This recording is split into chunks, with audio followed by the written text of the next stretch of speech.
Paul est assis avec ses amis entrepreneurs. Ils discutent de Maxime, un gars qu'ils connaissent tous. Maxime, c'est celui qui cartonne.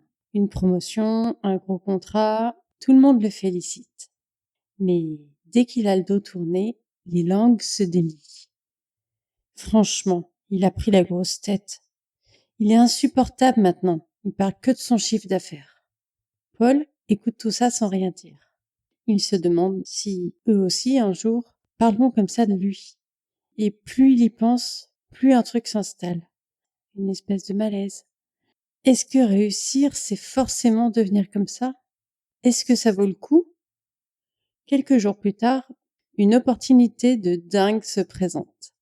Le genre de projet qu'il espérait depuis des mois. Un gros contrat, des perspectives incroyables. Mais là, au lieu de sauter sur l'occasion, Paul commence à se poser 1000 questions. Et si je dis oui, mais que ça ne marche pas? Et si je passe pour un amateur? Et si je perds tout ce que j'ai construit? Il hésite, il tergiverse, il trouve 1000 excuses pour repousser sa décision. Et finalement, il laisse passer l'opportunité. Ce n'est que bien plus tard qu'il réalise. Ce n'était pas seulement la peur d'échouer qui l'avait freiné. Non, il avait aussi peur de réussir. Peur de ce que ça allait impliquer. Peur qu'on le critique, qu'on le juge, qu'il devienne comme Maxime, dont tout le monde parle, et pas toujours en bien. Je suis Erika, coach en intelligence émotionnelle, et j'accompagne les entrepreneurs et les parents à surmonter leur résistance émotionnelle pour avancer avec clarté et confiance dans leurs projets et améliorer leurs relations avec leurs enfants. Tout d'abord, avant de commencer cet épisode, je voulais te souhaiter une très belle année 2025. Cette année, je te souhaite d'être aligné entre tes projets, tes valeurs, ce qui compte pour toi, et de ne plus avoir peur d'être qui tu es, de ne plus avoir peur d'oser, d'être enfin la personne que tu veux être, que tu as envie d'être, et d'aller où tu veux aller. Je te souhaite du bonheur, je te souhaite de la sérénité et de la clarté. Aujourd'hui, on va parler des peurs, de 2 peurs précisément, la peur de l'échec et la peur de la réussite. Peut-être que tu dis oui, non, la peur de la réussite, c'est bizarre quand même. Non, ça me fait pas peur, moi, la réussite, j'ai envie. Mais attends d'écouter cet épisode, peut-être qu'à la fin, tu te diras, ah, finalement, il y a peut-être quelque chose à creuser par là. Alors, la peur de l'échec, c'est quoi? C'est quand on craint le jugement, sensible aux critiques, qu'on a peut-être facilement honte, qu'on a peur de perdre quelque chose, qu'on ressent de l'incertitude. Et ça se concrétise souvent par de l'immobilisme, du perfectionnisme exacerbé, la procrastination. Et ça va être, par exemple, se dire, je suis pas prêt, ou et si je me ridiculise, ou je préfère ne pas tenter parce que je vais me planter, ou il est trop tard pour moi, ou ouais mais franchement, il y a peu de chances que j'y arrive quand même. Ça va être plutôt ça, la peur de l'échec. La peur de la réussite, ça va être plutôt, là encore il y a cette idée du regard des autres, la peur de changer dans le regard des autres, la peur des attentes des autres qui vont être plus élevées si on réussit.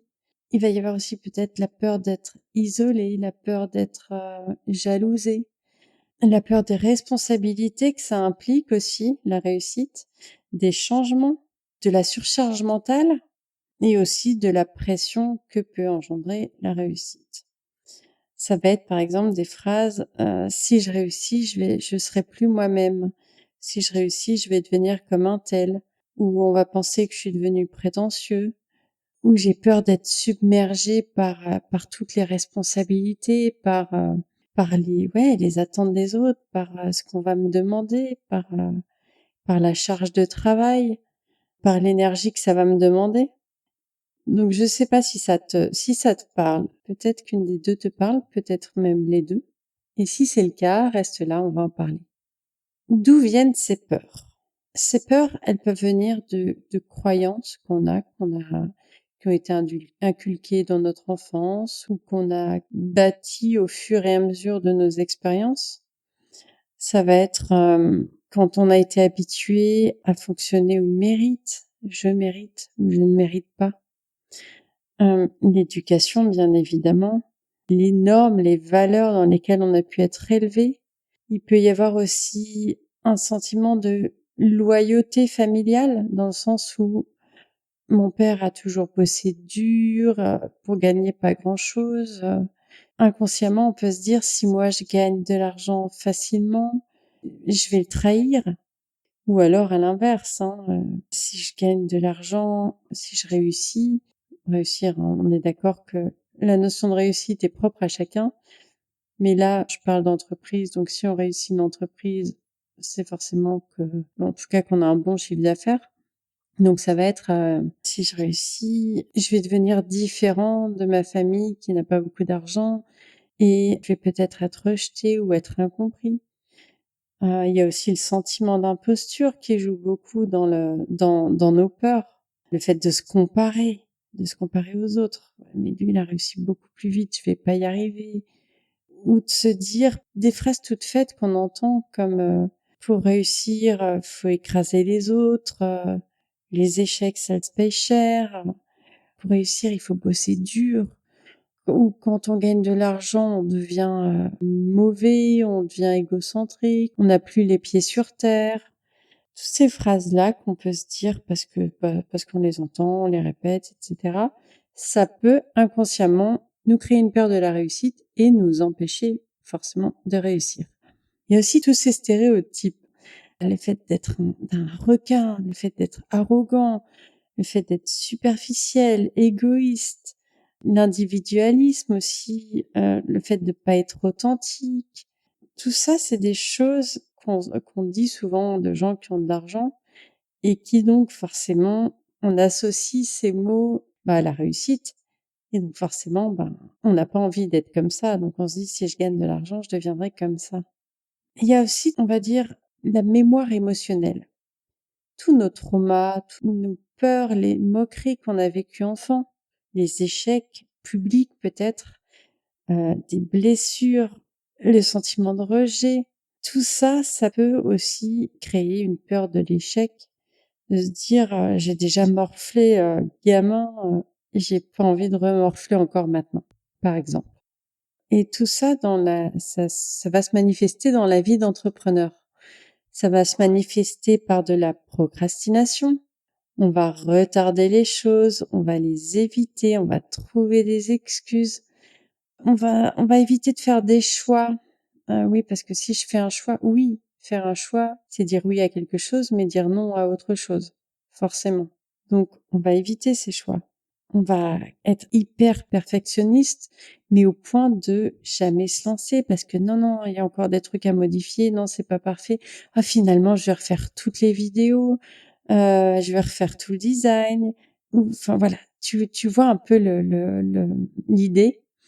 C'est ça, c'est je dois encore peaufiner ou c'est pas le bon moment. Ouais, mais c'est pas le bon moment parce que là, il y a la crise, c'est pas le bon moment parce que c'est les vacances, c'est pas le bon moment parce que tout ce que tu veux, c'est les fêtes, enfin, peu importe. Et tout ça, c'est de la procrastination qui est très très probablement liée à une de ces deux peurs. Il va y avoir aussi le sabotage, l'auto-sabotage. On va te faire tu vas rencontrer des personnes ou on va te faire des offres qui pourraient te faire avancer d'un bond, mais non, tu vas te dire, là, soit tu vas trouver des excuses, soit tu vas refuser carrément.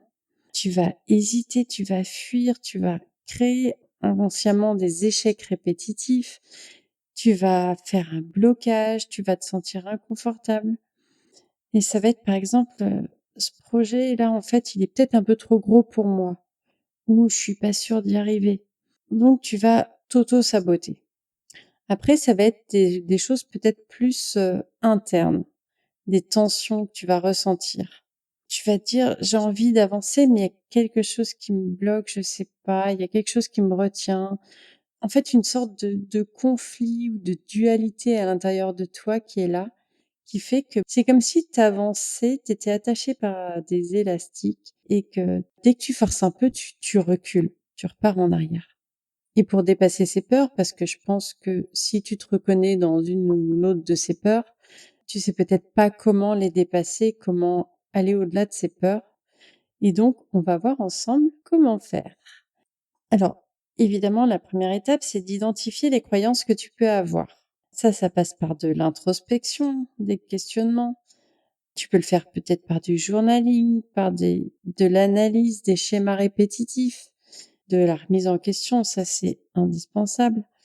Mais voilà, te dire qu'est-ce que cette peur elle dit de moi? Est-ce que c'est vraiment ma pensée à moi? C'est vraiment quelque chose dont je suis convaincue? Ou est-ce que c'est une idée qu'on m'a transmise? Est-ce que je répète des il faut, je dois? Est-ce que tu es convaincu de ça, de cette peur? Est-ce que tu es convaincu que vraiment t'as pas le temps? Est-ce que tu es convaincu que vraiment il y a encore des choses à modifier? Tu en es probablement convaincu, mais est-ce que c'est vraiment nécessaire? Ensuite, forcément, il y a l'estime de soi qui joue un grand rôle dans ces peurs. Parce que quand tu as une bonne estime de toi, tu te fiches un peu de la vie des autres, du regard des autres.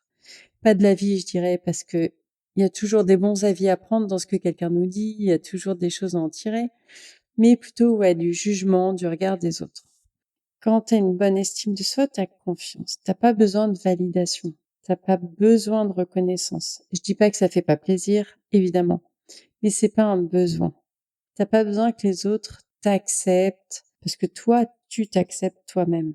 T'es plus bienveillant envers toi. T'es plus conscient de tes petites victoires. T'as de la gratitude même pour ces victoires. Ça va être, je suis fière d'avoir avancé sur ce projet, même si c'est pas parfait. Je suis contente de l'avoir fait. Pour ça, tu peux aussi changer ta perception des choses. Ok, peut-être que tu vas échouer. Mais de cet échec, tu vas apprendre des choses pour faire encore mieux la prochaine fois. Et on revient à cette idée de avancer de 1% chaque jour ou 1% chaque semaine. J'ai eu un échec. Qu'est-ce que j'ai mal fait? Qu'est-ce que j'aurais pu faire différemment? Qu'est-ce qui m'a manqué? Et là, tu vois plus ça comme quelque chose de catastrophique, mais comme quelque chose qui te dit, OK, allez, là, je retente, je modifie des choses parce qu'évidemment, si je refais toujours la même chose et et que ça va pas, c'est qu'il y a des choses à modifier.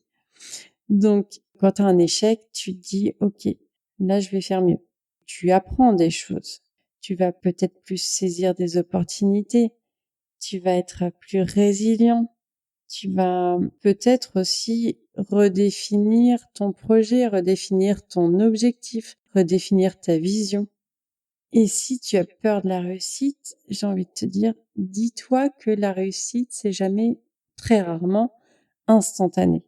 En général, c'est quand même progressif, il y a des paliers, il y a des étapes et tu as le temps de voir venir, tu as le temps de t'ajuster, tu as le temps de te faire aider, peut-être en déléguant les choses.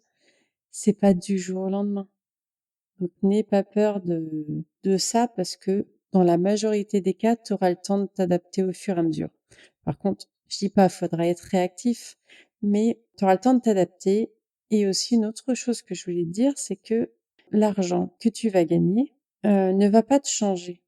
En fait, toi, ce que tu es, ça va peut-être te donner plus de moyens d'agir en fonction de tes valeurs. Si tu es quelqu'un qui est très généreux, s'il y a des causes qui te tiennent à cœur, si par exemple tu as envie d'aider du monde, tu pourras donner à des associations, tu pourras aider les personnes à qui tu tiens. Enfin, en fait, l'argent, ça va juste amplifier ce que tu es déjà. Donc si à la base tu es quelqu'un de terre à terre, bienveillant, il n'y a pas de raison que tu deviennes quelqu'un de complètement perché et d'égoïste. Tu vois ce que je veux dire? Ça va juste te donner les moyens de faire ce que tu as envie, ce qui compte pour toi. Et s'entourer de personnes qui te comprennent, s'entourer de bienveillance, de personnes qui t'encouragent, de personnes aussi à qui tu peux dire si je déraille, fais-moi signe, ou des communautés où tu peux trouver de l'entraide, des mentors. des gens qui sont alignés avec tes valeurs, des gens avec qui tu peux parler sans être jugé. Ça aussi, c'est très important.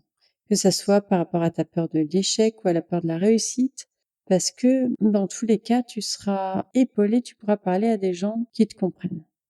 Dans cet épisode, ce que je voulais dire, c'est que souvent on se freine sans s'en rendre compte. Que ça soit entre la peur de perdre ce qu'on a et la peur de ce qu'on pourrait devenir. Et ces peurs, ce sont des signaux qui donnent un peu des indices sur ce qu'on croit et sur ce qu'on veut vraiment. Pour conclure cet épisode, je voulais te dire que les peurs de l'échec et de la réussite, même si elles sont différentes, c'est un peu comme les deux faces d'une même pièce. Elles trouvent toutes les deux leur origine dans notre éducation, dans nos expériences, dans les stéréotypes qu'on a intégrés, qu'on a intériorisés. Et elles vont se manifester toutes les deux par des comportements comme la procrastination, le perfectionnisme ou encore l'auto-sabotage. Et prendre conscience de ces schémas, travailler à les déconstruire, ça permet de transformer ces blocages en tremplin pour avancer parce qu'on va comprendre comment on fonctionne, on va comprendre ce qu'elles disent de nous, ce qu'elles nous disent et aussi comment les contourner et comment aller au-delà. Parce que si ça te panique de dire « Oh là là, mais si je réussis, je vais changer », qu'est-ce que tu veux faire? Est-ce que tu arrêtes ou est-ce que tu dépasses cette peur? La peur, en général, elle nous indique là où on doit aller. Si tu as peur de réussir, c'est que tu sais que tu es capable de réussir.